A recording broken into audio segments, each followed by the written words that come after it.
আসসালামু আলাইকুম।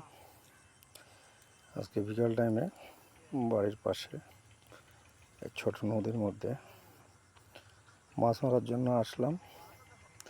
সাথে অনেকজনই মাছ মারতেছেন বড়শি দিয়ে। এই যে আমাদের রাঙা ভাই, ওই পাশে এক মুরব্বী, ওই পাশে আমাদের বক্কর ভাই ছাতা নিজে, অনেকেই বসছেন। আমিও আসলাম, আমি এখানে বসছি।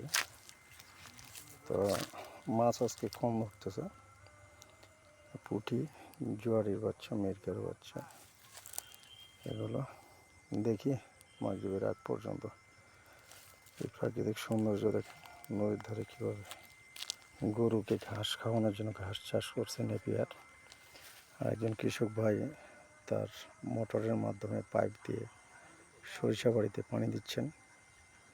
এই নদীর ঘাটে সেই বাড়ি থেকে, ওই যে বাড়ি, ওই বাড়ি থেকে উনি কারেন্টের তার নিয়ে আসে এখানে মোটর ফিটিং করছেন। ওই যে ওই পাশে পাইপ দেখতেছেন আপনারা, দেখেন কৃষকের কি কষ্ট।